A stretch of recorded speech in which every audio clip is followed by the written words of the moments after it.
Assalamualaikum para hadirin semua, Bapak juri dan Ibu juri. Terimalah hormat saya. Saya ingin bercerita. Mohon disimak dengan seksama. Tapi pun, perkenalkan, nama saya Fiona Riberly Ramadhani. Saya siswi kelas 5 SD Muhammadiyah Metro Pusat. Di sini saya akan menyampaikan sebuah cerita yang berjudul Legenda Lubuk Sendawali. Cerita ini diambil dari kumpulan cerita rakyat Lampung, diterbitkan oleh Kantor Balai Bahasa Provinsi Lampung. Selamat menyaksikan. Tersebutlah sebuah keluarga mempunyai 2 orang anak, laki-laki dan perempuan.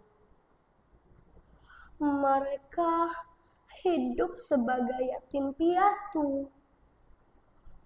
Untuk kelangsungan hidupnya, mereka makan dari hasil tanaman, sayur-sayuran, serta umbi-umbian.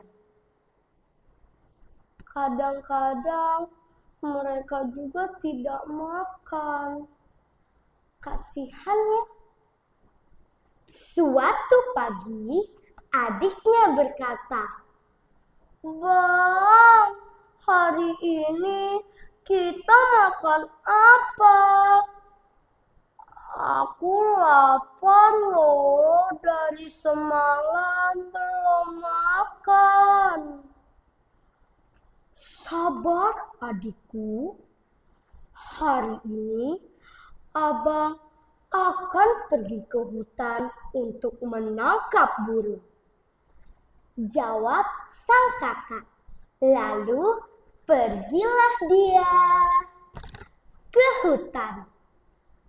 Sedangkan adiknya memasak nasi di rumah. Tak terasa hari sudah siang. Ia belum juga berhasil menangkap burung. Tiba-tiba ia melihat, apa itu? Telur ular yang sangat banyak dan besar-besar.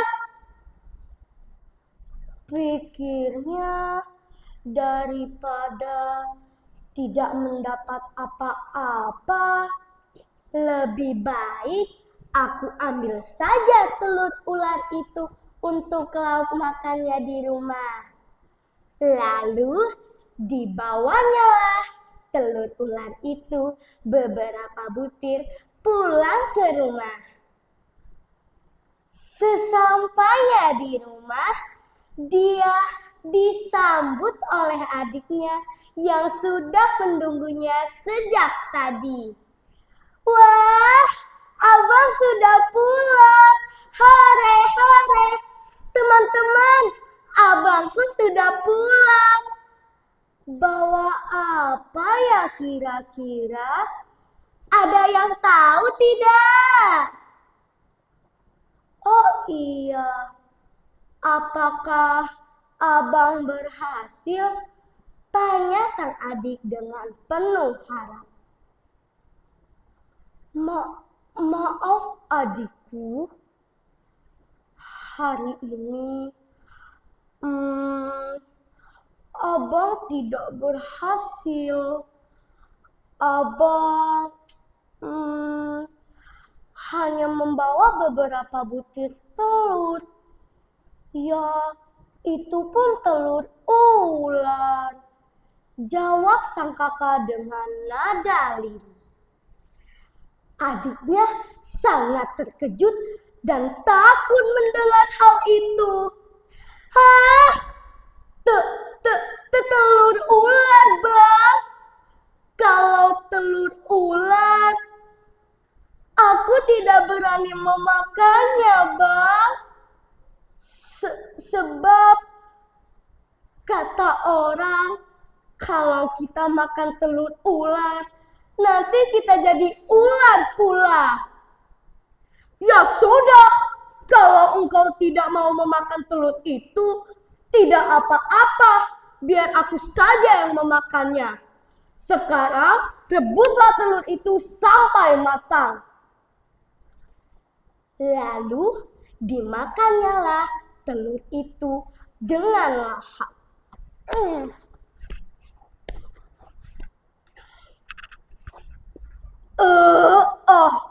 Enak sekali telur ini. Benar saja, ketika kakaknya memakan telur itu, tiba-tiba tubuhnya perlahan-lahan berubah menjadi ular berkepala manusia. Aduh! Kenapa dengan tanganku? Kenapa jadi bersisik? Ada apa dengan tubuhku?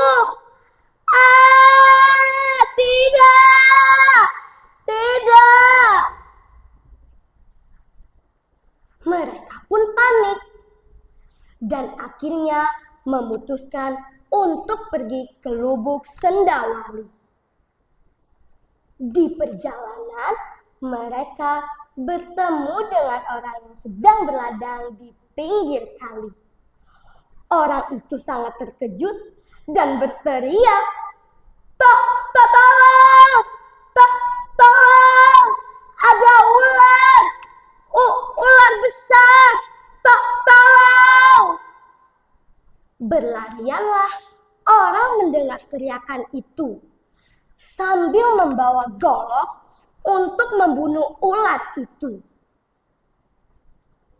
Melihat hal tersebut, adik si ular lalu berkata, Jangan dipukul, jangan dibunuh. Itu abangku. Kami akan pergi ke Lubuk Sendawali. Dan akhirnya sampailah mereka di Lubuk Sendawali. Lubuk Sendawali adalah tempat berkumpulnya ular-ular besar. Suatu hari, datanglah seorang pemuda kerajaan pergi mengendarai seekor kuda. Tiba-tiba, ia mendengar suara orang menangis. Rupanya, adik si ular itu yang menangis tadi. Gadis kecil itu pun menceritakan semua yang dialaminya kepada pemuda itu. Rupanya pemuda itu memiliki kesaktian dan ia berjanji akan membantu si gadis untuk mencari sang abang di dalam lubuk. Pemuda itu lalu menaburkan selasi ke dalam lubuk. Tiba-tiba air di dalam lubuk menjadi surut. Maka tampaklah sesosok ular jelmaan abangnya yang ternyata telah mati. Dengan membaca doa, ia memukulkan 7 batang lidi ke tubuh ular tersebut. Seketika, abang sang gadis hidup kembali. Bukan main senangnya hati kedua anak desa itu. Mereka pun mengucapkan terima kasih kepada pemuda itu yang telah menolong mereka berdua. Dari kisah ini mengajarkan kepada kita agar menjadi manusia dengan sikap baik, tidak serakah dan mendengarkan nasihat dari orang lain. Demikian cerita dari saya. Wassalamualaikum warahmatullahi wabarakatuh.